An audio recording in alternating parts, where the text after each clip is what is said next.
ভিডিওটি দেখার আগে সবার কাছে ছোট্ট একটি রিকোয়েস্ট করতে চাই। প্লিজ, প্লিজ, প্লিজ যারা ভিডিওটি দেখবেন সবাই একটা করে সাবস্ক্রাইব করে দিবেন। আপনাদের ভালোবাসা পেলে এমন ভিডিও আরও উপহার দিব। ভিডিওগুলো বানাতে অনেক কষ্ট হয়, আমি জানি। ভিডিওটি অনেক মানুষই দেখবেন। প্লিজ একটা করে সাবস্ক্রাইব করে দিবেন। সবাইকে পুরো গল্পটি দেখার জন্য অনুরোধ রইল। আর যারা আমাকে ভালোবাসে তারা একটা করে লাইক করে দেখিয়ে দিবেন। Love you all. তো চলুন আজকের ভিডিওটি শুরু করা যাক। বাসর ঘরে ঢুকেই দেখি নিধি জিন্স টপ পরে হাতে চাকু নিয়ে বসে আছে। আমি ভয় পেয়ে গেলাম। আজকে বাসর রাত নাকি আমার মার্ডার হওয়ার রাত? এই রাতে সব মেয়েই শাড়ি পরে ঘোমটা দিয়ে বসে থাকে, এদিকে তো পুরোই বিপরীত দেখা যাচ্ছে। এতক্ষণে নিধি আমাকে খেয়াল করলো। ছোট লোকের বাচ্চা, তোর জন্যই অপেক্ষা করছি। তা বুঝলাম, বাট হাতে চাকু কেন? আজকে তো আমাদের বাসর রাত, এভাবে কথা বলতেছো কেন? এই কথা বলাতেই নিধি আমার সামনে এসে আমার গলায় চাকু ধরল। আমি ভয় পেয়ে গেলাম। এই মেয়ে যে বদ মেজাজি, কখন কি করে বসে বলা যায় না। তোর মতো ছোট লোকের সাথে আমি বাসর করব ভাবলে কি করে? কোন দিক দিয়ে তুই আমার স্বামী হওয়ার যোগ্য? এখন আমাদের বিয়ে হয়েছে। রাখ তোর বিয়ে। আমি একটা ছেলেকে ভালোবাসি। ও 1 বছর আগে বাইরে চলে গেছে। ও কিছুদিনের মধ্যেই দেশে চলে আসবে। তখন তোকে ডিভোর্স দিয়ে আমি ওকে বিয়ে করে নেব। তো আমাকে বিয়ে করলেন কেন? আব্বু তার পার্টনারের ছেলের সাথে আমার বিয়ে ঠিক করে ফেলেছিল। তাই আমি আব্বুকে বলি আমি তোকে ভালোবাসি, আর আব্বুও তোকে অনেক ভালোবাসে। তাই বিয়েতে রাজি হয়ে যায়। কাজটা ঠিক করলেন না, অবশ্যই পস্তাবেন। যা হবে দেখা যাবে। তুই আমাকে সবার সামনে কলেজে থাপ্পড় মেরেছিলি। এখন দেখ আমি তোর কি হালটাই না করি। ভুলে যাবেন না আমি আপনার স্বামী। কিসের স্বামী? তুই আমার 1 মাসের খরচ চালাতে পারবি? তোর 1 বছরের ইনকামেও আমার 1 মাস চলবে না। তোর মতো গরিবরা কারোর স্বামী হওয়ার যোগ্যতা রাখে না। আমি হাসতে লাগলাম। আমার হাসি দেখে নিধি বিরক্ত হয়ে জিজ্ঞেস করলো, হাসছি কেন? আমি মাথা নাড়িয়ে এমনি বললাম, চাকুটা তো সরান। তোর মতো জানোয়ারকে বিশ্বাস করতে নেই। কখন কি করে বসিস সেই, তাই সেফটি নিয়ে আছি। আর তোরা তো থাকিস সেই সুযোগেরই অপেক্ষায়। স্টপ মিস নিধি। আরেকজনের চরিত্র নিয়ে কথা বলার আগে নিজের চরিত্র ঠিক করেন। আপনি আমার বিয়ে করা বউ, আপনার উপর পুরো অধিকার আছে আমার, বাট জোর করে আপনার সাথে কিছু করার ইচ্ছে নেই আমার। হ্যাঁ, জানা আছে আমার কি করবি আর কি করবি না। যা সোফায় গিয়ে ঘুমিয়ে পড়। আমি আর কথা না বাড়িয়ে শুতে চলে গেলাম। এদিকে নিধিও খাটে শুয়ে পড়ল। আমি ভাবতে লাগলাম নিধি তো কাউকে ভালোবাসে না, তো মিথ্যা কথা কেন বলল? থাক, এসব ভেবে আমার কোনো কাজ নেই। আমি ঘুমিয়ে পড়ি। আমি সোফায় থেকে নিধির দিকে মুখ করে শুয়ে আছি। ঘুমন্ত অবস্থায় মেয়েটাকে কতটা সুন্দর লাগে, আর এই মেয়েটাই কিনা এতটা বদমেজাজি। এসব ভাবতে ভাবতে আমিও ঘুমিয়ে পড়লাম। এবার আমার পরিচয়টা দিয়ে দেই। আমি নীল, বাবা মায়ের বড় সন্তান। আমার ছোট একটা বোন আছে তিথি। আমার বাবার ঢাকা শহরের একজন স্বনামধন্য ব্যবসায়ী। কোনো এক কারণে আজ আমার সব থাকতেও কিছুই নেই। বাবা মা থাকতেও আমি এতিম। আর নিধি হলো আমার মালিকের মেয়ে। আমাকে যখন বাসা থেকে বাহির করে দেওয়া হয়, তখন আমি কাউকে কিছু না বলে চট্টগ্রাম চলে আসি। সেদিন রাতে রেল স্টেশনের পাশে বসেছিলাম। আসার সময় ওয়ালেট, ফোন কিছু নিয়ে আসিনি। কি করব কিছুই বুঝতেছিলাম না। সেদিন রাতে নিধির বাবা আমাকে রাস্তা থেকে বাসায় নিয়ে আসে। আঙ্কেল অনেক ভালো মনের মানুষ। সকালে দরজা ধাক্কানোর শব্দে আমার ঘুমটা ভেঙে গেল। আমি উঠে আমার বালিশটা খাটে নিয়ে রাখলাম। দরজা খুলেই আমি এক প্রকার সারপ্রাইজড হয়ে গেলাম। দেখি আমার বেস্ট ফ্রেন্ড রানা এসে গেছে। অভিনন্দন দোস্ত। ধন্যবাদ। না জেনে বিয়েটা করে ফেললি? গত রাতে হঠাৎ করে সব হয়ে গেছে, সরি দোস্ত। ঠিক আছে, নিধি এখনো উঠিনি মনে হয়। না, শুয়ে আছে। এ কথা বলতেই নিধির ঘুম ভেঙে গেল। নিধি ঘুম থেকে উঠেই সোফার দিকে না তাকিয়ে নিজের পাশে আমার বালিশ দেখেই বলতে শুরু করলো, ছোট লোক, তুই আমার পাশে শোয়ার সাহস কই থেকে পেলি? এখন তোমাদের বিয়ে হয়েছে, নীল তোমার সাথে থাকবে না তো কার সাথে থাকবে? রানা, তো তো তো তো তুমি তুমি এখানে কখন এলে? সব ঠিক আছে তো নীল? আরে সবই ঠিক আছে। আসলে ও আমার উপরে রাগ করেছে, তাই শেষ রাতে আমাকে সোফায় পাঠিয়ে দেয়। ও আচ্ছা, কেন কিছু করতে পারোস না নাকি? শালা, আমি কি তোর মতো টিউবলাইট নাকি? বিড়বিড় করে কি বলছো? ওটা তুমি বুঝবে না। ওকে, তোমরা কথা বলো, আমি ফ্রেশ হয়ে আসি। আচ্ছা যাও। আমি আর রানা সোফায় গিয়ে বসলাম। রানা আমার দিকে সন্দেহের দৃষ্টিতে আছে। ও কি কিছু বুঝে ফেললো নাকি? বুঝলে তো ও আঙ্কেলকে সবটা বলে দিবে, আর আঙ্কেলও কষ্ট পাবে।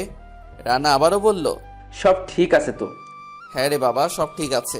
আচ্ছা বাইরে যাব, ফ্রেশ হয়ে আয়। ওকে। নিধি না ওয়াশরুমে শাওয়ার নিচ্ছে, আমি কি করে এখন ফ্রেশ হতে যাব? এখন ওয়াশরুমে গেলে ও নিশ্চিত আমাকে খুন করবে, আর না গেলেও রানা সব বুঝে যাবে। কি হলো, যাচ্ছিস না কেন? এখন গেলে নিধি লজ্জা পাবে। রাতে লজ্জা পাইনি, এখন লজ্জা পাবে? আরে বোকা, লাইট তো অফ ছিল। আচ্ছা তাহলে আমি যাই, বিকালে আড্ডা হবে। চলে যাবি? হ্যাঁ, একটু আব্বুর অফিসে যেতে হবে। আচ্ছা যা। নিধি ফ্রেশ হয়ে রুমে আসলো, আমি ওয়াশরুমে চলে গেলাম। আমি ফ্রেশ হয়ে রুমে এসে নিচে গেলাম নাস্তা করার জন্য। নিচে গিয়ে দেখি আঙ্কেল আর নিধি টেবিলে বসে আছে। আসো বাবা আসো, বসো। আচ্ছা, আমি বসে পড়লাম। আঙ্কেল নিধিকে খাবার বেড়ে দিতে বলল। নিধি বলে ফেলল, ওকে আমি কেন খাবার বেড়ে দেব? আঙ্কেল বলল। ও এখন তোমার স্বামী। নিধি তখন কথা কাটানোর জন্য বলল, বাবা রাগ করো কেন? আমি তো পারি না, কখনো কি খাবার সার্ভ করেছি? আঙ্কেল কিছু বলল না। নাস্তা করে অফিসে গেল। নিধিও রুমে চলে গেল। আমিও একটু পরে রুমে গেলাম। নিধি শুয়ে ফোন টিপছে। আমি বাইরে যাচ্ছি। যা, বলার কি আছে, বাইরে যা, না হয় একেবারে কবরে যা। আমি আর কিছু বললাম না। সারাদিন বাসার বাইরে থাকলাম, রাত হয়ে গেছে, বাসায় যেতে ইচ্ছে করছে না।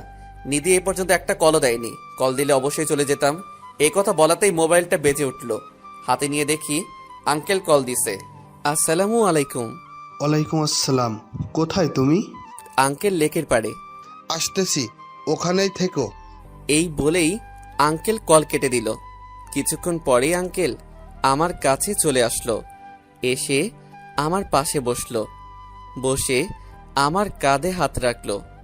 জানো নীল, নিধির যখন 1.5 বছর বয়স তখন তোমার আন্টি মারা যায়। নিধির দিকে তাকিয়ে আমি আর বিয়ে করিনি, বেশি আদর দিয়ে মেয়েকে বড় করেছি। তার জন্য ওই একটু বদমেজাজি মাহারা মেয়ে, কিছু বলতে পারি নাই। এসব তো আমি জানি, এসব কেন বলছেন আঙ্কেল? বাবা, একমাত্র তুমিই পারবে আমার মেয়েকে ভালো করতে। তোমার ভালোবাসা দিয়ে ওকে তুমি সঠিক রাস্তায় নিয়ে আসতে পারবে। কিন্তু আমি জানি নিধি তোমাকে কি জন্য বিয়ে করেছে। ওই দিন তোমাদের রুমের পাশ দিয়ে যাওয়ার সময় তোমাদের কথা শুনে নেই। সরি বাবা। দয়া করে ক্ষমা চেয়ে আমাকে লজ্জিত করবেন না আঙ্কেল। তাহলে কথা দাও নিধিকে তুমি সঠিক পথে আনবে, তোমার ভালোবাসা দিয়ে ওকে ভালো মন্দ চিনাবে। তোমার ভালোবাসা পেয়ে যেন পুরোটাই বদলে যায়।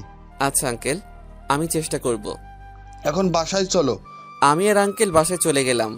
বাসায় গিয়ে আজকে আর ডিনার করলাম না। আমার রুমে গিয়ে ঘুমিয়ে পড়লাম। নিধি রুমে আর গেলাম না। কিছুক্ষণ পরেই দরজা ধাক্কানোর শব্দে আমার ঘুম ভেঙে গেল। ঘুম ঘুম চোখে দরজা খুলে দেখি নিধি দাঁড়িয়ে আছে। এত রাতে আপনি? তুই এই রুমে কি করিস? তো কোথায় থাকবো? আমার রুমে আয়। পারবো না। আব্বু জানলে অনেক কষ্ট পাবে। আমি সোফায় ঘুমাতে পারি না। ছোট লোক, একটু রায় দিলেই মাথায় উঠে যাস, সারা জীবন মাটিতে শুয়ে কাটিয়ে দিলি। ওকে, গুড নাইট। এই বলে আমি শুয়ে পড়লাম। আচ্ছা ঠিক আছে, বিছানায় ঘুমাবি, পাট মাঝখানে কোলবালিশ থাকবে। আচ্ছা। আমি নিধি রুমে চলে গেলাম। নিধি মাঝখানে কোলবালিশ দিয়ে দেওয়াল বানিয়ে দিল। আমি শুয়ে পড়লাম। যাক, একসাথে থাকার তো অনুমতি পেয়েছি। মাঝখানে দেওয়াল আছে, তবুও আস্তে আস্তে সব হয়ে যাবে। আমি ঘুমিয়ে পড়লাম। সকালে আমার ঘুমটা ভেঙে গেল। তাকিয়ে দেখি নিধি আমার বুকে এসে আমাকে জড়িয়ে খুব সুন্দর করে ঘুমাচ্ছে। আমি তাড়াতাড়ি নিধিকে বালিশে শুইয়ে দিলাম। জেগে গিয়ে এই অবস্থায় নিজেকে দেখলে কি থেকে কি করে বসবে বলা যায় না। আমি ফ্রেশ হতে চলে গেলাম। ফ্রেশ হয়ে নিচে চলে আসলাম। দেখি আঙ্কেল বসে কফি খাচ্ছে। আঙ্কেল, আজকে কি বাজারে যেতে হবে? কোথায়? বাজার করতে হবে না। নীল, তুমি এখন এই বাড়ির জামাই, এটা ভুলো না। বাজার করার জন্য অনেক লোক আছে, নাস্তা করে ভার্সিটিতে চলে যাও। আসলে আঙ্কেল একটা কথা বলতে চেয়েছিলাম। বলো। যেভাবেই হোক নিধিকে রাজি করিয়ে কক্সবাজার পাঠানোর ব্যবস্থা করেন। এত আর্জেন্ট কেন? আপনার মেয়েকে ঠিক পথে নিয়ে আসতে হলে আমার তার সাথে একান্ত সময় কাটাতে হবে। ও নিয়ে তুমি টেনশন করো না। 2 দিন পরে রাতে ছোটোখাটো একটা পার্টি আছে, পার্টি শেষ হলেই হানিমুনে যাবে। ওকে। আমি কিন্তু তোমাদের দেশের বাইরে পাঠাতে চেয়েছিলাম হানিমুনের জন্য। সেটা পরে হবে। নিধি কি করে? ঘুমিয়ে আছে। যাও, ডেকে দিয়ে নাস্তা করে কলেজে চলে যাও। ওকে। আমি রুমে চলে গেলাম। রুমে গিয়ে দেখি নিধি ঘুমিয়েই আছে। আমি গিয়ে ডাক দিলাম, বাট উঠল না। আর কোনো উপায় না পেয়ে আমি নিধির গায়ে একটু ধাক্কা দিলাম। নিধির ঘুমটা ভেঙে গেল। নিধি এমন একটা কাজ করলো যা আমি কল্পনাও করতে পারিনি। এই সামান্য বিষয়ে এমন বিহেভ করবে ভাবতেও পারিনি। আমি রুমে চলে গেলাম। রুমে গিয়ে দেখি নিধি ঘুমিয়েই আছে। আমি গিয়ে ডাক দিলাম, বাট উঠল না। আর কোনো উপায় না পেয়ে আমি নিধির গায়ে একটু ধাক্কা দিলাম। নিধির ঘুমটা ভেঙে গেল। নিধি উঠে বসেই আমার গালে একটা থাপ্পড় মেরে দিল। থাপ্পড় খেয়ে গালে হাত দিয়ে দাঁড়িয়ে আছি। কিছু বলার মতো ভাষা হারিয়ে ফেলছি।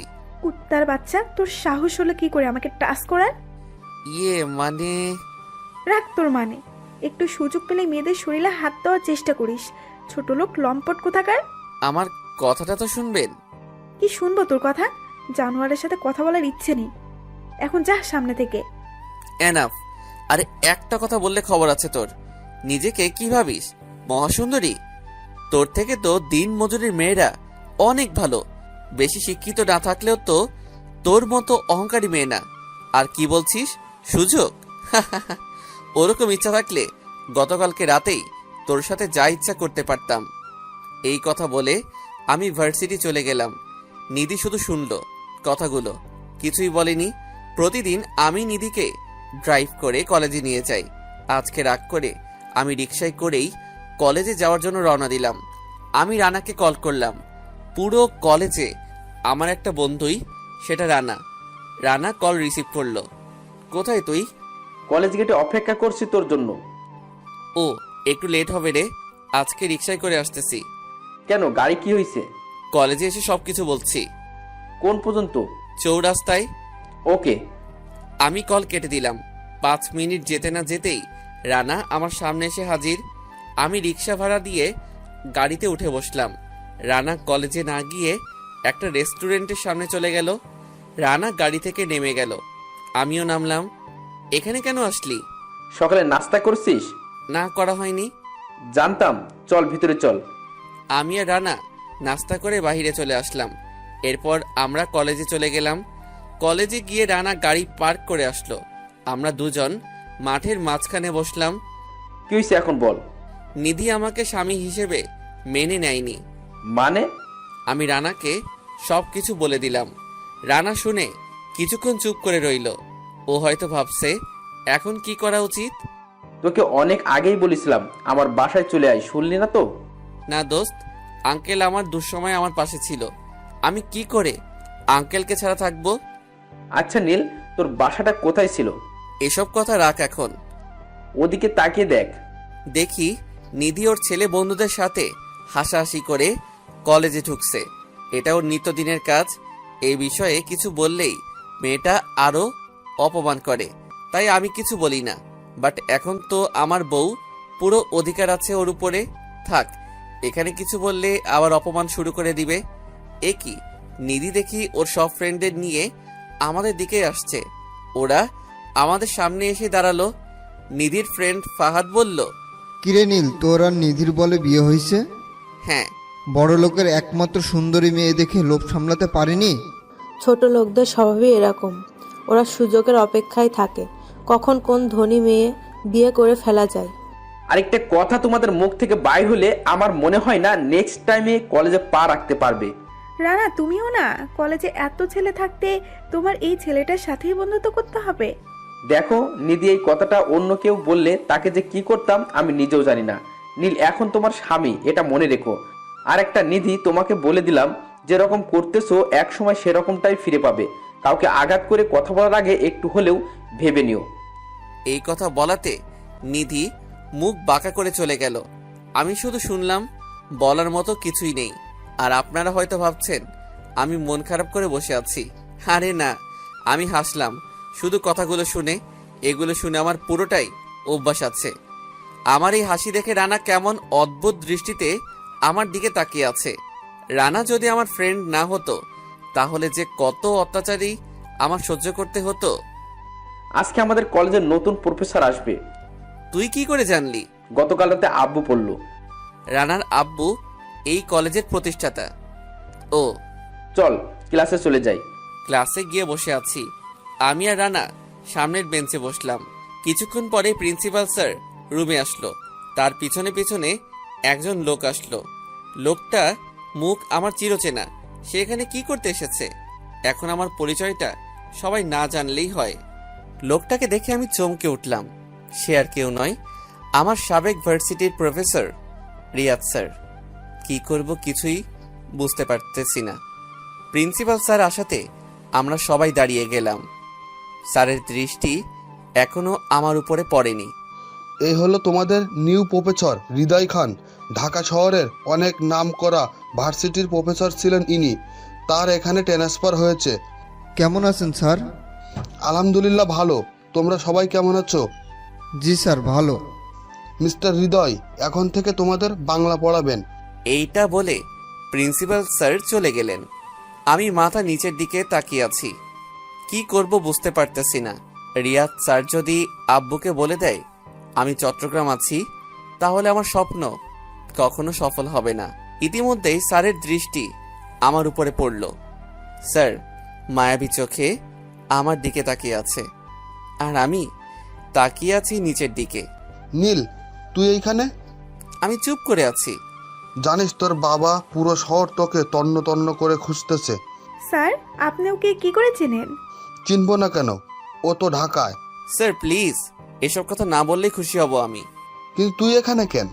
সেটা অনেক কাহিনী, পরে এক সময় বলবো। আমার আর স্যারের কথোপকথনে সবাই চুপ করে আছে। সবাই হয়তো ভাবছে আমার মতো ছেলেকে ঢাকার নামকরা ভার্সিটির প্রফেসর কি করে চিনে। সবার মুখে একটাই প্রশ্ন, রানা তো আমার দিকে তাকিয়ে আছে। অবাক হওয়ার কথাই, ওরা তো আর জানে না আমার পরিচয় কি, আমি কে। স্যার ক্লাস নিয়ে চলে গেল। আজকে স্যার ক্লাস নিল কোথায়? আমার সাথে কথা বলতে বলতেই সময় শেষ। আমি স্যারের পিছু পিছু ক্লাস থেকে বের হলাম। স্যার, নীল, তোর সাথে আমার অনেক কথা আছে। আগে আমার কথা শুনেন।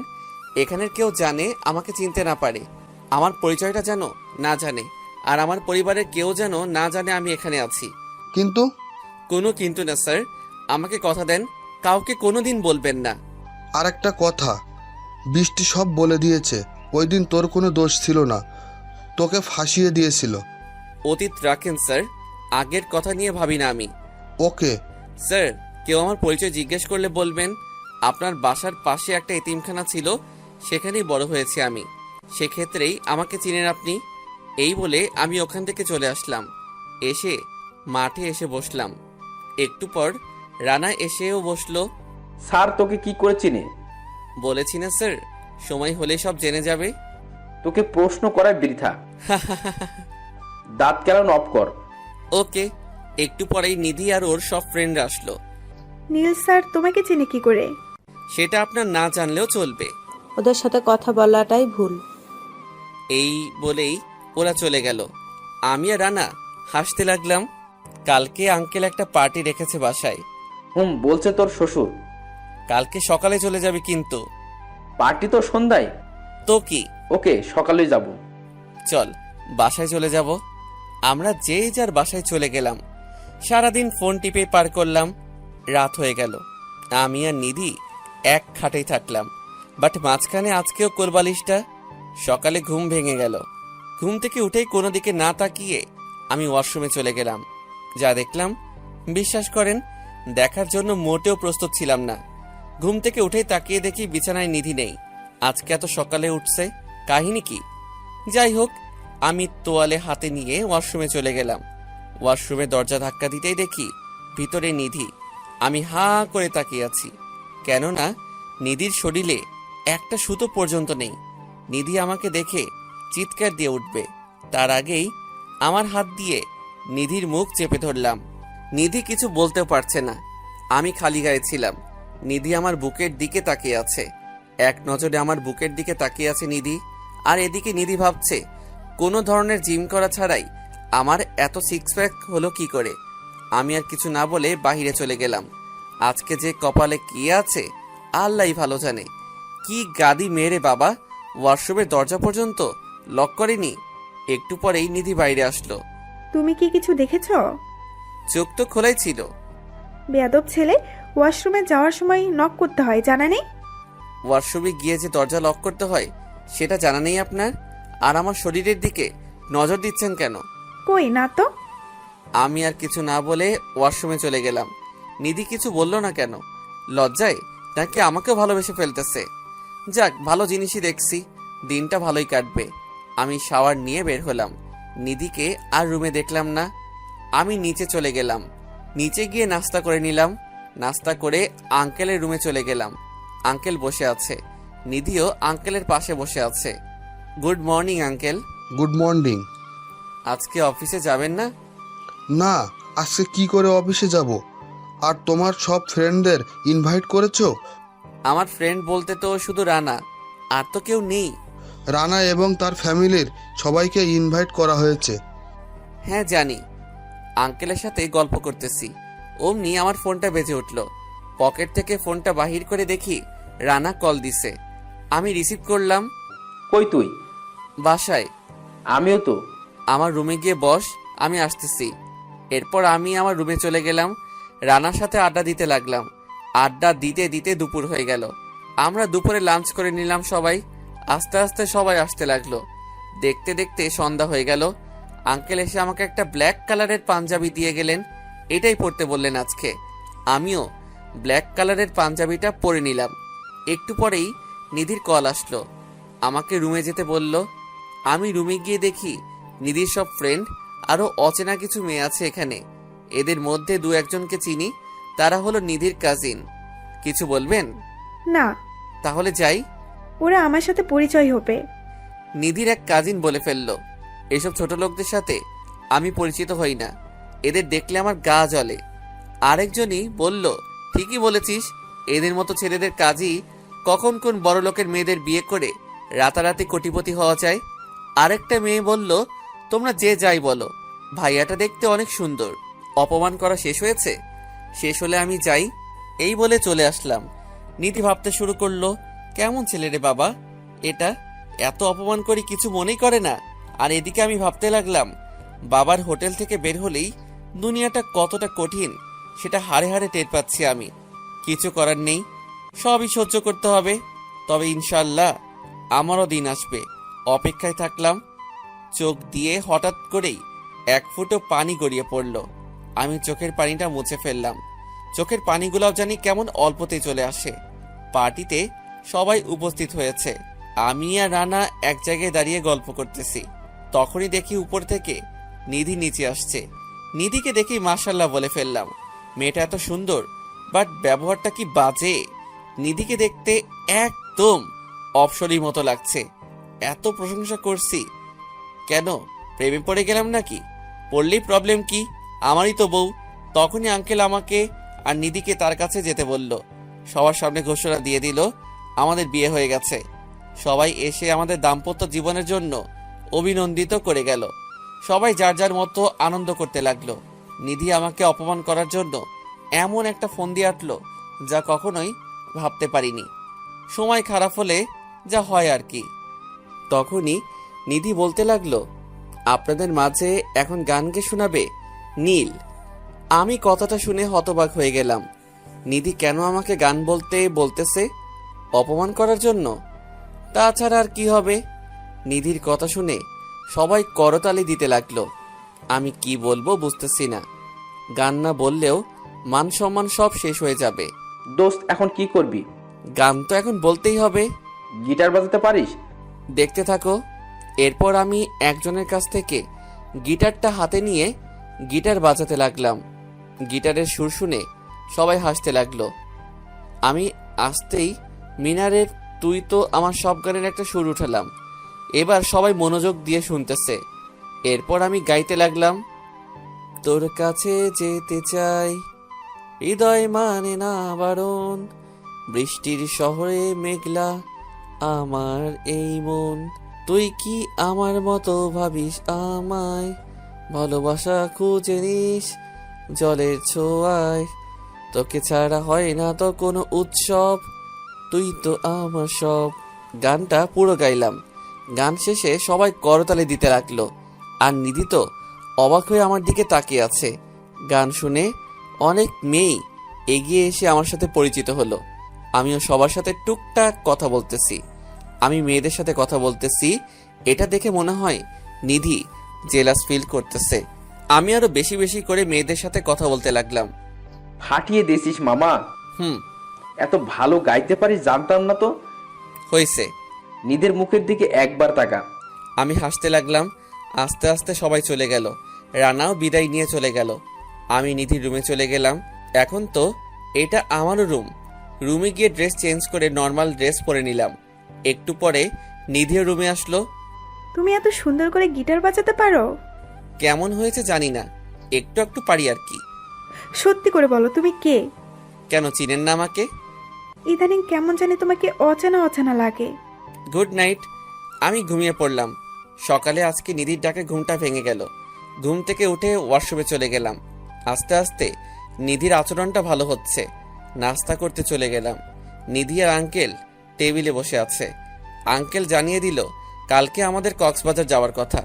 নিধি প্রথমে মত না দিলেও পরে আঙ্কেলের কথা রাখতে নিধিও রাজি হয়ে যায়। আজকে নিধি আমার সাথেই কলেজে আসে। কলেজে এসে নিধি ওর ফ্রেন্ডদের কাছে চলে যায়। আমি রানার কাছে চলে যাই।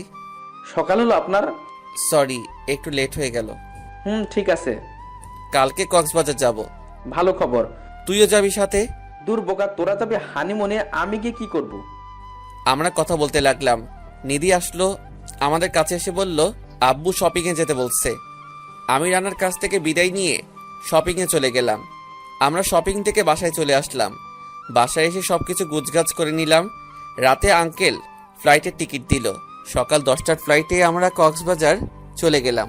বাট কক্সবাজার যে আমার জন্য এত বড় সারপ্রাইজ অপেক্ষা করছে সেটা জানলে ভুল করেও কক্সবাজার আসতাম না। আমরা কথা বলতে লাগলাম। নিধি আসলো আমাদের কাছে, এসে বলল আব্বু শপিংয়ে যেতে বলছে। আমি রানার কাছ থেকে বিদায় নিয়ে শপিংয়ে চলে গেলাম। আমরা শপিং থেকে বাসায় চলে আসলাম। বাসায় এসে সবকিছু গুছগাছ করে নিলাম। রাতে আঙ্কেল ফ্লাইটের টিকিট দিল। সকাল 10টার ফ্লাইটে আমরা কক্সবাজার চলে গেলাম। কক্সবাজার এসে আমরা রিসোর্টে চলে গেলাম। সবকিছুই আঙ্কেল ঠিক করে রেখেছে। আমরা আমাদের রুমে চলে গেলাম। রুমে গিয়ে ফ্রেশ হয়ে লাঞ্চ করে নিলাম। দেখতে দেখতে রাত হয়ে গেল। চলো বাহিরে যাব। ওকে। আমরা রেডি হয়ে সমুদ্রের তীরে গেলাম। নিধি একটু আগে আগে হাঁটছে, আমি একটু পিছনে পিছনে হাঁটছি।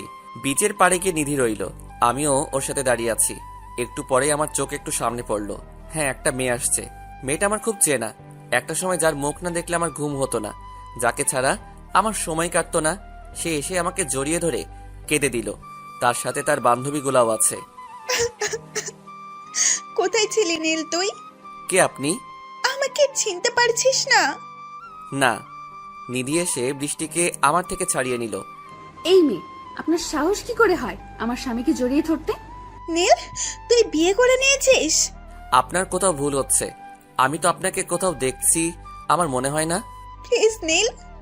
এই বেহায়া মেয়ে, ও আপনাকে বলে দিচ্ছে না একবার যে ও আপনাকে চিনে না? তারপরেও কেন বিরক্ত করতেছেন? আমি ওইখানে আর এক মুহূর্ত দাঁড়ালাম না। আমি রিসোর্টে আমার রুমে চলে আসলাম। রুমে এসে ভাবতে লাগলাম এই মেয়েটার জন্য আমি বাসা ছাড়া হয়েছি। বাট নিধি একটু জেলাস হয়েছে। নিধিও আমাকে ভালোবাসতে শুরু করেছে। আমার পিছন পিছন নিধিও রুমে আসলো। নীল, ওটা কে? চিনি না। সত্যি তো? হ্যাঁ, একদম সত্যি। আর হ্যাঁ, বাসায় চলে যাব, চলেন। হোয়াট? বাসায় কেন যাব? ওকে, আপনি থাকেন, আমি চলে যাব। একটা কথা বলি। বলেন। চলো আমরা সাজেক যাই। আঙ্কেলকে জানাতে হবে? না, আব্বুকে বলতে হবে না। আব্বুকে আমি সব বলে দিব। ওকে। দেন আমরা রিসোর্ট থেকে বের হয়ে রাঙামাটির উদ্দেশ্যে রওনা দিলাম। যেতে যেতে আমাদের অনেক রাত হয়ে গেল। এখানে আমার একটা ফ্রেন্ড আছে, তাকে কল দিলাম। আমার কল পেয়ে সে একদম অবাক হয়ে গেল। পুরো 9 মাস পরে তাকে কল দিলাম। হ্যালো, কই তুই? আমি তো বাসায়। আমি তোদের বাসার আশেপাশে আছি। লোকেশন পাঠা। 10 মিনিটের মধ্যে রিফাত আমাদের কাছে চলে আসলো। এসেই আমাকে জড়িয়ে ধরলো। দোস্ত, কেমন আছিস তুই? আলহামদুলিল্লাহ ভালো, তুই? এই তো ভালো। সাথে কে এটা? তোর ভাবি। না জানিয়ে বিয়ে করে নিলি? আর তুই আর বাসায় যাস নাই? না দোস্ত, সময় হলে সব বলবো। এখন ভালো একটা হোটেল বুক কর দে। আম্মু তোকে নিয়ে বাসায় যেতে বলেছে, আর আমার বাসায় উঠবি। না, একসময় যে আন্টির সাথে দেখা করে আসবো। এরপর রিফাত একটা হোটেলে আমাদের জন্য রুমটা বুক করে দিয়ে চলে গেল। আমি আর নিধি রুমে চলে গেলাম। রুমে গিয়ে ফ্রেশ হয়ে নিলাম। সারাদিন জার্নি করাতে অনেকটাই ক্লান্ত লাগছে। আমি রানাকে কল করে বলে দিলাম আমি সাজেক আসছি। দেন আমরা ডিনার করে ঘুমিয়ে পড়লাম। সকালে ঘুম থেকে উঠে আমরা নাস্তা করে রিফাতদের বাসায় চলে গেলাম। সারাদিন ওইখানে কাটিয়ে সন্ধ্যার সময় রিফাতের বাসা থেকে বাহির হলাম। দেখি একটা টং দোকানের মতো দোকান, ওইখানে ভাং বিক্রি হচ্ছে। মাটির গ্লাসে সবাই খাচ্ছে। নিধির চোখটাও ওদিকেই পড়ল। নিধি জিজ্ঞাসা করলো ওটা কি? আমি বললাম চিনি না। নিধি বলল ওটা খাবে। অনেকবার না করার পরেও শুনলো না। দেন জোর করে খেয়ে ফেললো। একসময় নিধি নেশায় পড়ে গেল, আবল তাবল বকছে। আমি নিধিকে নিয়ে রেসর্টে চলে গেলাম। নিধি ওয়াশরুমে চলে গেল। ওয়াশরুমে গিয়ে বমি করতে লাগলো। নিধিকে নিয়ে এসে শুইয়ে দিলাম, বাট ওর ড্রেসটা নষ্ট হয়ে গেছে। কি করব বুঝতেছি না। ও তো একেবারে সেন্সলেস হয়ে পড়েছে। নিধি সকালে ঘুম থেকে উঠেই আমাকে গালাগালি করতে শুরু করলো। আমি রেসর্টের একজন মহিলা স্টাফ নিয়ে আসলাম। ওনাকে বললাম নিধির ড্রেসটা চেঞ্জ করে দিতে। আমি বাহিরে অপেক্ষা করতে লাগলাম। ড্রেস চেঞ্জ করে দিয়ে মেয়েটি চলে গেল।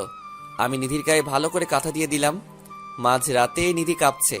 গায়ে হাত দিয়ে দেখি প্রচন্ড জ্বর এসেছে। আমি সারা রাত জেগে নিধির গায়ে জলপট্টি দিলাম। একসময় জলপট্টি দিতে দিতে ঘুমিয়ে পড়লাম। সকালে নিধির কাঁদার শব্দে আমার ঘুমটা ভেঙে গেল। তাকিয়ে দেখি নিধি বসে বসে কাঁদছে। বুঝলাম না কাঁদতেছে কেন। কোনো বাজে স্বপ্ন দেখলো নাকি? কি হয়েছে? এই কথা বলাতেই নিধি আমার গালে 2টা থাপ্পড় মেরে বসলো। এতক্ষণ ঘুম ঘুম চোখ ছিল। থাপ্পড় খেয়ে আমি ভালো করে নিধির দিকে তাকালাম। কেঁদে কেঁদে চোখ লাল করে ফেলছে। আমার ড্রেসটা চেঞ্জ করার সাহস তুই কোথা থেকে পেলি? না জানি রাতে আমার সাথে আরো কি কি করেছিস। এসব কি বলছেন? একদম ঠিক বলছি। তোকে আমি বিশ্বাস করতে শুরু করেছিলাম, আর তুই বিশ্বাসের এই মর্যাদা দিলি। আপনি যা ভাবছেন তা কিছুই হয়নি। সব ছেলেরাই এমন। ওরা থাকেই সুযোগের অপেক্ষায়। সুযোগ পেলেই হায়নাদের মতো মেয়েদের শরীরের উপর ছাপিয়ে পড়ে। দূর হ চোখের সামনে থেকে। আমি আর কথা না বাড়িয়ে চলে গেলাম রুম থেকে। এখন আর হাজার বললেও বিশ্বাস করবে না। আমি যাওয়ার সময় বলে গেলাম রুমে নিধির জন্য নাস্তা দেওয়ার জন্য। আমি নিচে গিয়ে একটা হোটেলে খেয়ে নিলাম আর একা একা ঘুরতে লাগলাম। কালকে রাতে যে মেয়েটি নিধির ড্রেস চেঞ্জ করে দিয়েছে, সে খাবার নিয়ে নিধি রুমে যায়। মেয়েটি খাবার দিয়ে চলে যাওয়ার সময় আপু, একটা কথা জিজ্ঞাসা করব? জি। ওই ভাইয়াটি কি হয় আপনার? কেন? না, রাতে বমি করার পরে আপনার ড্রেসটি নষ্ট হয়ে গেছিল। উনি আপনাকে ডেকে এনে আপনার ড্রেসটি চেঞ্জ করালো। ড্রেস আপনি চেঞ্জ করেছেন? হ্যাঁ, আর ওই ভাইয়াটা সারা রাত আপনার মাথায় জলপট্টি দিয়েছে। ওকে। এরপর মেয়েটি চলে গেল। বিনা কারণে নীলকে এতগুলো কথা শোনালাম, এমনকি গায়ে পর্যন্ত হাত তুললাম। না জানি ছেলেটা কত কষ্ট পাচ্ছে। পাক, তাতে আমার কি? আমি তো আর ওকে ভালোবাসি না। নিধি এসব ভাবতে লাগলো। নিধি এবার আমাকে কল করে রুমে আসতে বলল। আমি রুমে আসলাম। সরি। ভুল কিছু করেননি তো? আর হ্যাঁ, বাসায় চলে যাব এখনই। না। আপনার ইচ্ছা হলে আপনি থাকতে পারেন। আমরা বাসায় চলে আসলাম। বাসায় এসে আঙ্কেলকে বললাম ওখানে ভালো লাগে না, তাই চলে এসেছি। এইভাবে কেটে গেল প্রায় 4 মাস। হ্যাঁ, আমি আর নিধি এখন ভালো বন্ধু। ও তেমন একটা খারাপ ব্যবহার করে না আমার সাথে। এখন আমরা আলাদা আলাদা রুমে থাকি, কথাও কম বলি। আমাদের ডিল হয়েছে 6 মাস পরে আমাদের ডিভোর্স হয়ে যাবে। এই বিষয়ে আঙ্কেল কিছু জানে না। এই শহরে আর মাত্র 2 মাস থাকবো। ডিভোর্স হয়ে গেলে ঢাকা চলে যাব। নিধি আমার রুমে আসলো। রুমে সে বলল আজকে ওর বেস্ট ফ্রেন্ড রোহানের জন্মদিন। রাতে বারে একটা পার্টি রেখেছে। আঙ্কেল নিধিকে একা যাওয়ার অনুমতি দিবে না, তাই সাথে আমাকেও নিয়ে যাবে। আমি রাজি হয়ে গেলাম। রাতে পার্টিতে চলে গেলাম।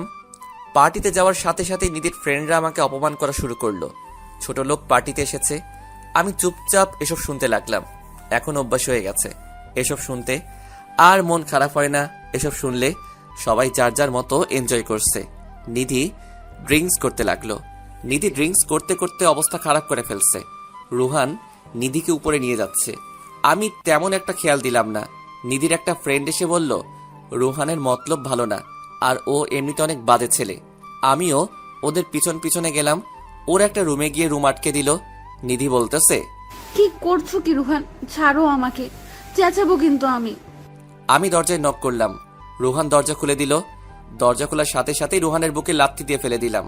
আস্তে আস্তে সবাই এখানে আসলো। আমি রুহানকে মারতে লাগলাম। এতক্ষণে নিধির হালকা নেশা কেটে গেছে। নিধি এসে আমাকে থামাতে চাইল। আমি থামলাম না দেখে নিধি আমার গালে থাপ্পড় দিল। আমি অবাক হয়ে গালে হাত দিয়ে দাঁড়িয়ে আছি। সবার সামনে নিধি আমার গায়ে হাত তুলল। সবাই অবাক হয়ে গেছে। ছোট লোকের বাচ্চা, তোর সাহস হয় কি করে হ্যাঁ রুহানের শরীরে হাত তোলার? আপনার সাথে খারাপ ব্যবহার করছিল। সেটা আমি বুঝবো। জানোয়ারের বাচ্চা, যাদের বাবা মার ঠিক নাই তারা কি ভদ্রতা শিখেছে নাকি? এই কথা বলার সাথে সাথে আমি নিধির গালে একটা থাপ্পড় মেরে দিলাম। নিধি গালে হাত দিয়ে আমার দিকে তাকিয়ে আছে। অনেক হয়েছে, আর না। অনেক সহ্য করেছি, বাট কখনো ভাবি নাই আমার বাবা মা নিয়ে গালি দিবি তুই। তুই আমার সম্পর্কে কতটা জানিস? আর কথায় কথায় কি বলস ছোট লোক? আরে আমার বাবা চাইলে তোদের মতো বড় লোকদের সকাল বিকেল কিনতে পারে। শুধু আঙ্কেলকে কথা দিয়েছিলাম, তাই এতদিন এসব সহ্য করেছি। আর না, আর সহ্য করব না। তোর মতো মেয়ে আমার বাসার সামনে সবসময় সিরিয়াল ধরে থাকে, বাট আমি কিনা তোর মতো অহংকারী একটা মেয়ের প্রেমে পড়লাম। গুড বাই মিস নিধি। এই বলে আমি ওখান থেকে বেরিয়ে আসলাম। ওখান থেকে এসে রানার বাসায় চলে গেলাম। গিয়ে রানাকে সব বললাম। রানা বলল, ওদের বাসায় যাওয়ার কোনো প্রয়োজন নেই। আমি রানাকে বলে দিলাম আমি আমার বাসায় চলে যাব। রানা অবাক হয়ে বলল, তোর বাসা কোথায়? ঢাকা। তাহলে তুই এখানে কি করিস? দেন আমি রানাকে সব বললাম। সব শুনে রানা আমাকে জড়িয়ে ধরে কেঁদে দিল। রানা বলতে লাগলো, দোস্ত, তোর ভিতরে এত কষ্ট বোঝা যায় না। রানা অনলাইনে সকাল 6টার বাসের টিকিট কেটে রাখলো। ওদিকে নিধির ফ্রেন্ড রানা নিধিকে অনেক কথা শোনাতে লাগলো। ছেলেটা তোর ইজ্জত বাঁচালো, আর তুই তার সাথে কি ব্যবহারটা না করলি? সবাই নিধিকে এসব কথা শোনাতে লাগলো। নিধি তো কাঁদতে কাঁদতে বাসায় চলে গেল। আমার ফোন আমি অফ করে রাখলাম। আঙ্কেল আর নিধি নাম্বারে কল দিতে লাগলো। রানা বলে দিল ও জানে না আমি কোথায়। আমি আর রানা ঘুমিয়ে পড়লাম। সকালে রানা বাস স্টেশন পর্যন্ত আমাকে ড্রপ করে দিল। সকাল 11টার সময় আমি ঢাকা গিয়ে পৌঁছালাম। 1 বছর 2 মাস পরে সেই চেনা শহরে পা রাখলাম। আমি আমার পুরনো সিমটা চালু করলাম। আমার ফ্রেন্ড জয়কে কল করলাম। কল দেওয়ার সাথে সাথে জয় কল রিসিভ করলো। নীল, কোথায় তুই? জানিস তোর সাথে যোগাযোগ করার কত চেষ্টা করেছি। স্টেশনে আছি, এসে নিয়ে যা। ওয়েট, আসতেছি আমি। কিছুক্ষণের মধ্যেই জয় এসে পড়ল। জয় এসেই আমাকে জড়িয়ে ধরল। আমিও জয়কে জড়িয়ে ধরলাম। জয়কে ছাড়া আমি কখনো এতদিন দূরে থাকিনি। আগে আমরা টাঙ্গাইলে থাকতাম, তখন একসাথে স্কুলে পড়তাম। আমরা তখন ক্লাস 2তে পড়ি। আমার আব্বু ঢাকা এসে পড়ে। তখন আমরা ঢাকা আসার পর জয় 2 দিন না খেয়েছিল আমার কাছে চলে আসবে বলে। পরে জয়ের আব্বুও ঢাকা এসে পড়ে। কেমন আছিস? কইছিলি তুই? সবই বলবো, চলো বাসায় যাই। হ্যাঁ চল। দেন আমি বাসায় চলে গেলাম। বাসাটা কেমন অন্যরকম লাগতেছে। আমি গেটের সামনে দাঁড়িয়ে আছি, ভিতরে ঢোকার সাহস পেলাম না। দারোয়ান আমাকে দেখেই দৌড়ে আসলো। এসেই আম্মুকে ডাকতে লাগলো। আম্মু এসেই আমাকে জড়িয়ে ধরলো। আমিও আম্মুকে জড়িয়ে ধরলাম। এইভাবে প্রায় 10 মিনিট কেউ কোনো কথা বললাম না। আম্মু কাঁদতেছে। আমি চোখের পানি মুছে দিলাম। কেমন আছো আম্মু? তোকে ছাড়া কেমনে থাকি তুই জানিস না? আন্টি বাসায় গিয়ে কথা বলো। বাবা বাসায় চল। আমি বাসায় চলে গেলাম। সবকিছুই আগের মতোই আছে। আমার রুমের কোনো কিছুই পাল্টে নেই। 1 বছর আগে যেমনটা রেখে গেছিলাম ঠিক তেমনটাই আছে। আমি আমার রুমে গিয়ে বেলকনির সামনে গেলাম। এইটা আমার ফেভারিট প্লেস।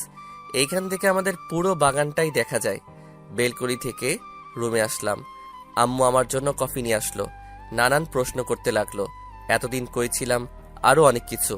আমি শুধু বলে দিলাম সব জানতে পারবে। আম্মুকে জিজ্ঞেস করলাম আব্বু কোথায়? আম্মু বলল আব্বু অফিসে কল দিয়েছিল, এখনই আসতেছে। আমি কফি খেয়ে রানাকে একটা কল করে বলে দিলাম আমি পৌঁছে গেছি। বৃষ্টি কোথায়? জানি না, ওই দিন এর পর থেকে বৃষ্টির সাথে আমার আর কথা হয়নি। ও, রিহানের সাথে কি ওর বিয়ে হয়ে গেছে? না, রিহান অন্য কাউকে বিয়ে করে নিছে। আমি শুধু ওকে এটাই বোঝাতে চেয়েছিলাম রিহান প্লে বয়, এ কারণেই আমাকে বাড়ি ছাড়তে হয়েছিল। দোস্ত, অতীত ভুলে যা প্লিজ।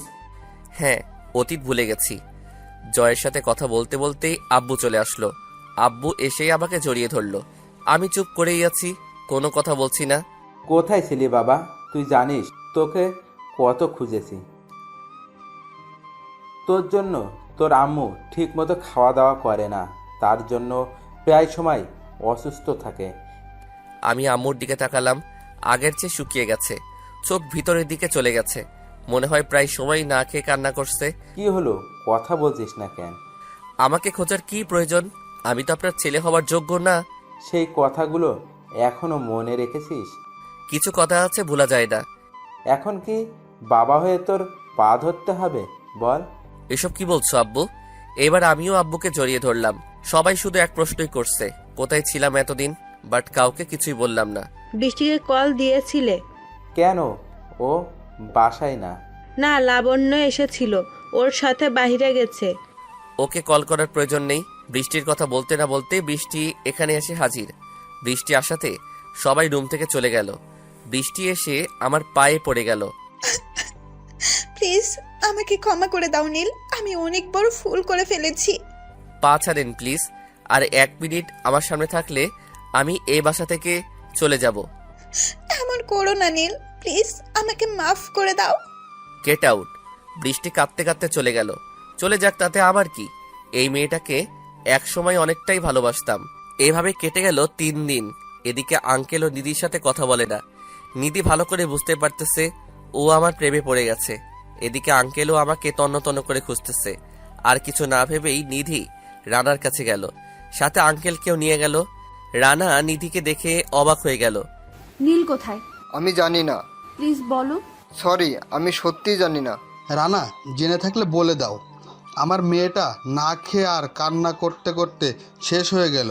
সেটা আগে বোঝা উচিত ছিল আঙ্কেল। নিধি কম অপমান করে নাই নীলকে, কখনো স্বামীর সম্মানটা পায়নি নীল। আমি আমার ভুল বুঝতে পেরেছি, তুমি আমাকে শুধু একবার বলো নীল কোথায়। আমি জানি না। রানাকে অনেক রিকোয়েস্ট করার পরেও রানা বলেনি আমি কোথায়। নিধি আর আঙ্কেল হতাশ হয়ে বাসায় ফিরলেন। এদিকে আঙ্কেল মেয়ের কান্না একদমই সহ্য করতে পারছে না। কি করবে কিছু বুঝতেছেও না। হঠাৎ করেই নিধির মনে হলো ভার্সিটিতে নিউ একজন প্রফেসর আসছে, সেই একমাত্র নীলের খোঁজ দিতে পারবে। নিধি আর লেট না করে আঙ্কেলকে নিয়ে ভার্সিটিতে চলে গেল। ভার্সিটিতে গিয়ে স্যারের কেবিনে চলে গেল দুজনেই। স্যার বসতে বলল। স্যার নীল কোথায়? আমি কি করে জানবো নীল কোথায়? স্যার আপনি সবই জানেন, প্লিজ বলেন। তুমি নীলের কি হও?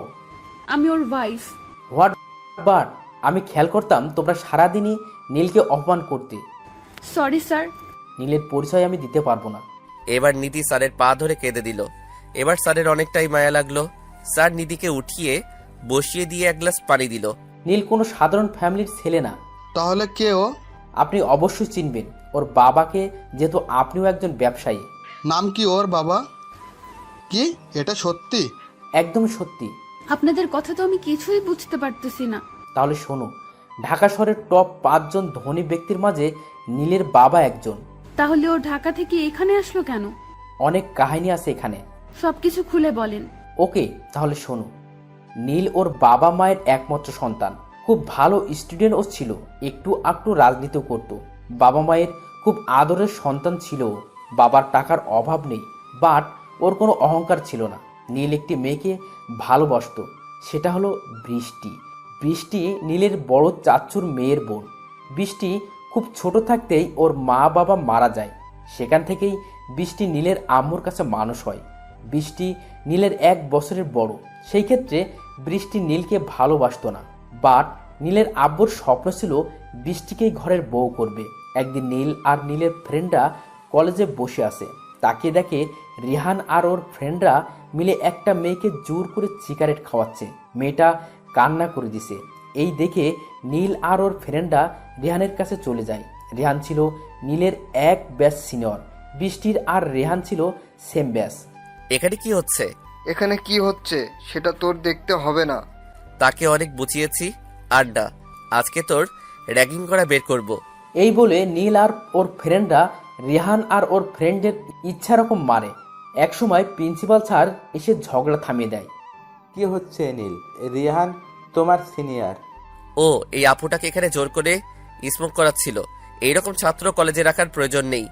এখনই সব ছেলেকে রাস্টিকেট করবেন। প্রিন্সিপাল রেহানকে বলল মেয়েটির কাছে ক্ষমা চাইতে। রেহান আর কোনো উপায় না পেয়ে ক্ষমা চেয়ে নেয়, বাট রেহানের মনে রাগ রয়েই যায়। রেহান কোনোভাবেই নীলের ওপর প্রতিশোধ দিতে পারতেছিল না। রেহান আর কোনো বুদ্ধি না পেয়ে বৃষ্টিকে পটিয়ে ফেলে। বৃষ্টিও রেহানের ফাঁদে পা দেয়। সেখান থেকে নীলের জীবনে এলোমেলো হয়ে যায়। নীল বৃষ্টিকে ছোটবেলা থেকে ভালোবাসতো। যে ছেলেটা কখনো সিগারেট পর্যন্ত ছুঁয়ে দেখিনি, তারপর থেকে রেগুলার ড্রিঙ্কস করতে শুরু করে। ফ্রেন্ডরা অনেক বোঝায় কিন্তু কারো কথা শোনে না। এটা নিয়ে নীলের আব্বু আম্মু অনেক চিন্তিত হয়ে পড়ে। বৃষ্টি রেহানের উপরে অনেকটা দুর্বল হয়ে পড়ে। বৃষ্টি, নীল বাসায় থাকলে আমাদের কখনো এক হতে দিবে না। চলো আমরা বিয়ে করে ফেলি। এখনই না, একটা কথা রাখতে পারলে আমি তোকে বিয়ে করব। কি কথা? নীলকে বাসা থেকে তাড়াতে হবে। বৃষ্টি এতটাই রিহানের প্রেমে মগ্ন ছিল যে রিহানের সব প্ল্যান এই রাজি হয়ে গেল। একদিন সকাল 6টার দিকে বৃষ্টি নীলের রুমে যায়। রুমে গিয়ে নীলকে ডেকে তোলে। বৃষ্টি গিয়ে দরজা লক করে দেয় আর নিজের জামা হালকা ছিঁড়ে চুলগুলো এলোমেলো করে চিল্লাতে থাকে। নীল শুধু অবাক হয়ে তাকিয়ে আসে। এক সময় নীলের আব্বু আর আম্মু এসে দরজা ধাক্কাতে লাগে। বৃষ্টি নীলের দিকে তাকিয়ে একটা শয়তানের হাসি দেয়, তারপরে গিয়ে দরজাটা খুলে দেয়। দরজা খুলেই নীলের আম্মুকে জড়িয়ে ধরে কেঁদে দেয়। কি হয়েছে? চাচু, ও আমার ইজ্জত নষ্ট করতে চেয়েছিল। এই কথা বলাতেই নীলের আব্বু নীলকে থাপ্পড় মারে। নীলের আম্মু ঘটনা বিশ্বাস করতে চায় না। দেন বৃষ্টি বলে নীল এখন নেশা করে ও সব কিছু করতে পারে। নীলের বাবা নীলকে বাসা থেকে বের করে দেয়। নীল যাওয়ার সময় বৃষ্টির দিকে তাকিয়ে শুধু একটা কথাই বলে, অনেক আফসোস করবে বাট খুঁজে পাবে না। নিধি সব শুনে কান্না করতে লাগলো। নিধি আর একটু লেট না করে আঙ্কেল আর রানাকে নিয়ে ঢাকা আসার জন্য রওনা দিল। আমি আর আম্মু বিকেলে ড্রয়িং রুমে বসে আছি, তখনই কলিং বেলটা বেজে উঠল। আম্মু গিয়ে দরজা খুলে দিল। দরজা খোলার পর যাদের দেখলাম তাদের দেখে তো আমি অবাক হয়ে গেলাম। দরজা খোলাতে আঙ্কেল, নিধি আর রানা ভিতরে আসে। নিধি এসে আম্মুকে সালাম করে। আম্মু শুধু আমার দিকে অবাক হয়ে তাকিয়ে আছে। আম্মু নিধিকে টেনে তুলল। আপনাদের তো চিনতে পারলাম না। আম্মু, আমি নীলের ওয়াইফ। ও যা বলছে তা কি সত্যি? হ্যাঁ। বাহ, এত মিষ্টি একটা মেয়ে আমার ঘরের বউ হয়ে আসবে আমি তো কখনো ভাবতেই পারিনি। বুঝলাম না আম্মু কোনো রিয়াক্ট করলো না কেন। তার একমাত্র ছেলে তাকে না জানিয়ে বিয়ে করেছে, এতে তো কষ্ট পাওয়ার কথা। আম্মু তো আরো হাসি খুশি। বুঝলাম না কিছু। কি ভাবিস? আর জয় আমাকে সব কিছু বলে দিয়েছে। রানা চল। আমি রানাকে নিয়ে আমার রুমে চলে গেলাম। রানা শুধু আমার রুমটা চেয়ে দেখছে। রানা বলল, ওয়াও, এত সুন্দর রুম। মামা, পুরো শহর কিন্তু ঘুরিয়ে দেখাবি। অবশ্যই। আঙ্কেল, আম্মু, নিধি আমার রুমে আসলো। আম্মু আব্বুকেও কল করে দিচ্ছে। আব্বু আসতেছে তার ছেলের বউকে দেখার জন্য। নীল, তুমি এভাবে চলে আসলে কেন? সহ্যের সীমা পার হয়ে গেছে আঙ্কেল, আর না। বাবা, তোমরা বাইরে যাও তো, আমি দেখতেছি ওকে। ও সাহস পেল কি করে আমাকে ছেড়ে চলে আসার? ওরা সবাই চলে গেল। আমি আম্মুকে বলে দিলাম রানাকে আমার পাশের রুমে থাকার ব্যবস্থা করে দিতে, আর আব্বু আসলেই আব্বুর সাথে কথা বলে আঙ্কেল চলে যাবে। সবাই রুম থেকে চলে গেল। নিধি দরজা লক করে আমার কাছে আসলো। এসে আমাকে ধাক্কা দিয়ে খাটে ফেলে দিল। নিধি এসে আমার উপরে শুয়ে পড়ল। আজকেই প্রথম নিধিকে এত কাছ থেকে দেখছি। ওর নিঃশ্বাসের শব্দ পর্যন্ত শুনতে পারছি। নিধি আমার ঠোঁটে একটা চুমু দিল। হ্যাঁ, লাইফে ফার্স্ট টাইম লিপ কিস। তাহলে অনুভূতিটা কেমন জানেনি তো, বাট এত সহজে তো মেনে নেওয়া যাবে না। একটু তো কষ্ট দিতেই হবে। আর কষ্ট দিব না, এখন থেকে শুধু ভালোবাসা দিব। নিধিকে ধাক্কা দিয়ে সরিয়ে আমি নিচে চলে গেলাম। দেখি আব্বু এসে গেছে। আব্বু আর আঙ্কেল কথা বলতেছে। আমিও গিয়ে আব্বুর পাশে বসলাম। নিধি এসে আব্বুকে সালাম করলো। দেখে বোঝা যাচ্ছে আব্বুরও নিধিকে পছন্দ হয়েছে। নীল, তোর পছন্দ আছে বলতে হয়। ছেলেটা কার দেখতে হবে না? তোমার একারই ছেলে, আমার তো কেউ না। হ্যাঁ, আমারই একার ছেলে। কি শুরু করলে তোমরা? হ্যাঁ বিআই সাহেব, আজকে তাহলে আমি আসি। চলে যাবেন মানে? রাতে একটা কাজ আছে। আজকে যাওয়া যাবে না, সব কিছু ক্যান্সেল করে দিন। ওকে। আম্মু আজকে নিজের হাতে রান্না করলো। সবাই আমরা লাঞ্চ করে নিলাম। লাঞ্চ করে আমি আর রানা ছাদে চলে আসলাম। ছাদে এসে একটু আড্ডা দিলাম। নিচে থেকে চিল্লানোর আওয়াজ আসছে। আমি গিয়ে দেখি নীল শুধুই আমার। চুপ বেহায়া মজ্জাত মেয়ে, লজ্জা করে না তোর? নিজের বিএফ এর সাথে মিলে নীলকে বাসা থেকে বের করেছিলি, আর নীল শুধু আমার বলতে আসছিস। আর শুনে রাখ, নীল আমার স্বামী। এই মেয়ে, তোর সাহস হয় কি করে আমার মুখের উপরে কথা বলার, তাও আবার আমার বাসায় দাঁড়িয়ে? কি শুরু করলে তোমরা? বড় আম্মু, তুমিই তো বলেছিলে এই বাড়ির বউ হলে শুধু আমিই হব। সেই যোগ্যতাটা আপনার নেই মিস বৃষ্টি। আর নিধি এই বাড়ির বউ। নেক্সট টাইম ওকে কিছু বলার আগেই ভেবে বলবেন। নীল তুমিও? আমি আম্মুকে ইশারা করলাম নিধিকে রুমে নিয়ে যাওয়ার জন্য। আম্মু নিধিকে নিয়ে চলে গেল। বৃষ্টি কাঁদতে লাগলো। আমি আর রানাও রুম থেকে চলে গেলাম। রানা রুমে চলে গেল, আমিও রুমে চলে আসলাম। রুমে এসে বেলকনিতে গিয়ে একটা সিগারেট মুখে নিলাম। হঠাৎ করেই যেন কোথা থেকে নিধি এসে ছো মেরে আমার মুখ থেকে সিগারেটটা কেড়ে নিল। তোর সাহস হলো কি করে? আমি রুমে থাকতে তুই সিগারেট মুখে নিছিস? ভুলে যাবেন না, এইটা আপনার বাসা না, আপনার রুম। কে বলেছে আমার রুম না? তোমার রুম মানেই তো আমার রুম। আপনার ধারণাটা ভুল। এখনই রুম থেকে চলে যান। যাব না, কি করবি? হ্যাঁ, অনেকক্ষণ যাবত কিছু বলছি না বলে বেশি করতেছিস। এই বলে নিধি আমাকে পিছন থেকে জড়িয়ে ধরলো আর বলতে শুরু করলো, প্লিজ আগের সবকিছু ভুলে যাও। এখন তো আমি তোমাকে অনেক ভালোবাসি। প্লিজ নিজের করে নাও আমাকে। আপনি ভালোবাসলে হবে না, আমি তো আর ভালোবাসি না। কিন্তু তোমার চোখ যে অন্য কথা বলছে। না, আমার চোখও এইটাই বলছে। ছাড়েন আমাকে। এই বলে নিজেকে ছাড়িয়ে নিলাম। আমি রানার রুমে গেলাম। রানা আন্টির সাথে ফোনে কথা বলছে। কথা বলা শেষ হলে আমি রানাকে নিয়ে বাহিরে ঘুরতে গেলাম। জয়কে কল দিয়ে আমাদের পুরনো আড্ডাখানায় আসতে বললাম। আমি আর রানা গাড়ি নিয়ে বেরিয়ে পড়লাম। আমরা আড্ডাখানায় চলে গেলাম।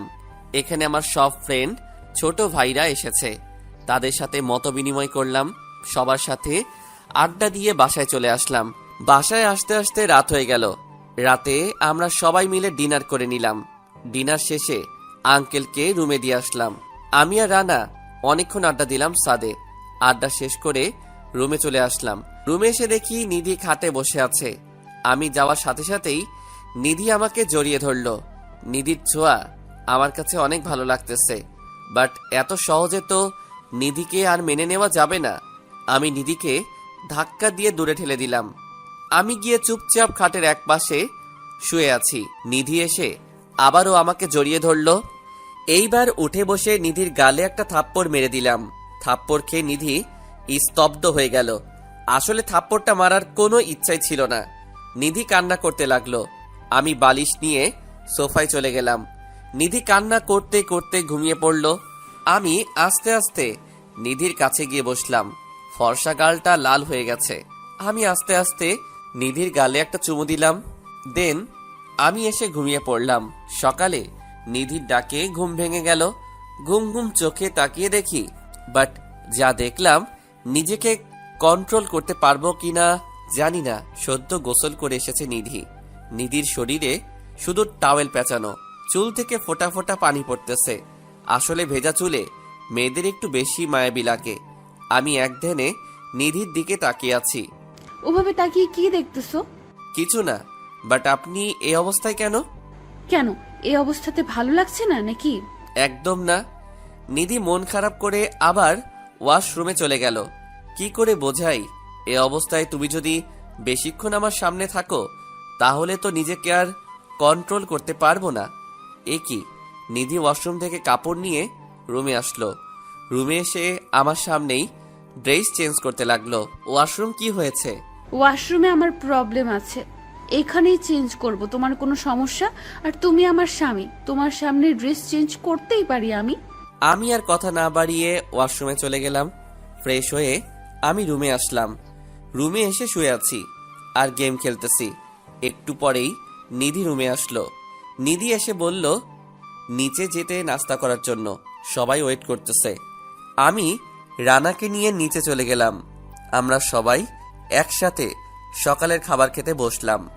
আমি খাওয়া শুরু করলাম, বাট আজকের খাবারের স্বাদটা অন্যরকম। এইটা তো আম্মুর হাতে রান্না না। আম্মু, তুমি রান্না করেছো? অনেক সুন্দর হয়েছে। নিধি রান্না করেছে। আমি আর কোনো কথা না বলে চুপচাপ খেয়ে নিলাম। খেয়ে আমার রুমে চলে আসলাম রানাকে নিয়ে। রানাকে বললাম রেডি হয়ে নিতে। আমিও রেডি হতে লাগলাম। কোথায় যাচ্ছ? হ্যাঁ, কোথায়? আমার পুরনো ভার্সিটিতে। আমাকে সাথে নিবে? রেডি হয়ে নেন। নিধি এমনভাবে বলল, আমি না করতে পারলাম না। নিধি খুশিতে আমাকে জড়িয়ে ধরল। আঙ্কেল আসলো রুমে আঙ্কেল এসে আমাদের এই অবস্থায় দেখে ফেলল। আঙ্কেলও এসে বোকা হয়ে গেছে। ধুর, আমি এত ভয় কেন পাচ্ছি? নিধি তো আমার বউ। সরি আসো আব্বু। নীল, আমি এখন চলে যাব। বাবা মা মরা মেয়েকে কখনো কষ্ট দিও না। চলে যাবা আব্বু? আঙ্কেল নিধিকে বুকে জড়িয়ে নিল। আঙ্কেল বিদায় নিয়ে চলে গেল। বাট নিধির মুডটা অফ হয়ে গেল। আমি, রানা, নিধি রেডি হয়ে গাড়ি নিয়ে বেরিয়ে পড়লাম। জয়কে কল করে ভার্সিটিতে চলে আসতে বললাম। ভার্সিটিতে এসে আমি গাড়ি থেকে নেমে পড়লাম। রানা আর নিধিও আমার পিছন পিছন নেমে গেল। ভার্সিটি একবারে নিস্তব্ধ হয়ে গেছে। সবার লোক এখন আমাদের দিকে। সবাই হয়তো আমাকে দেখে অবাক হচ্ছে। আস্তে আস্তে অনেকেই আমাদের দিকে এগিয়ে আসলো। সবার সাথেই কথা বললাম। আজকে অনেক ভালো লাগা কাজ করতেছে। প্রিন্সিপালের রুমে কতক্ষণ বসে আমি বিদায় নিয়ে চলে আসলাম।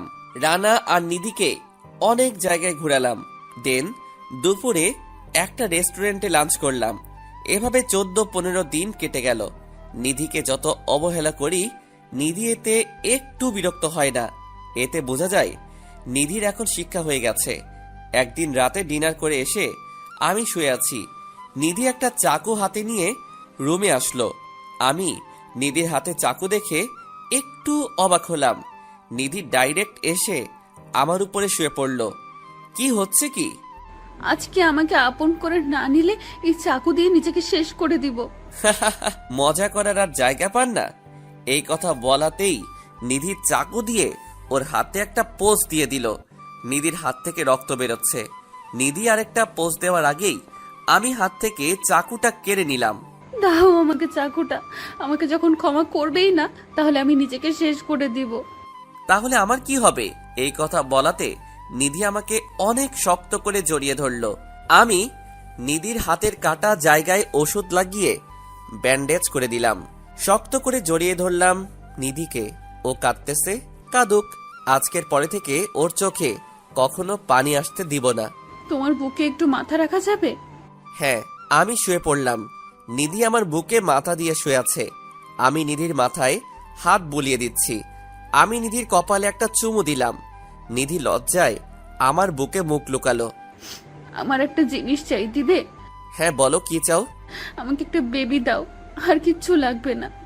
ও আচ্ছা, এই কথা। হ্যাঁ। লজ্জায় নিধির গাল দুটো লাল হয়ে গেল। দেন আমরা লুডো খেলতে ব্যস্ত হয়ে পড়লাম। এইভাবে কেটে গেল আরো 4টি বছর। আজকে আমার মেয়ে কুহুর জন্মদিন। আজকে ওর 3 বছর পূর্ণ হলো।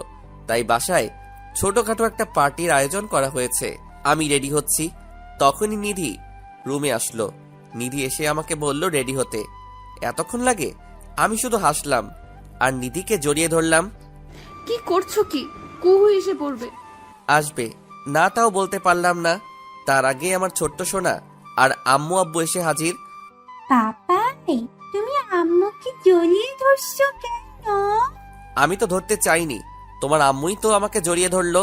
তুমি শুধু আমালে জড়িয়ে ধরবা। আচ্ছা মামুনি। কুহুর কথা শুনে আমরা সবাই হাসতে লাগলাম। আর এইভাবেই কাটতে লাগলো আমাদের দিনগুলি। পরিশেষে একটা কথাই বলতে চাই, কাউকে ছোট করে দেখবেন না, কাউকে অবহেলা করবেন না। মানুষকে ভালোবাসবেন, তাহলে দেখবেন আপনাকে সবাই ভালোবাসবে। সবাই আমাদের জন্য দোয়া করবেন।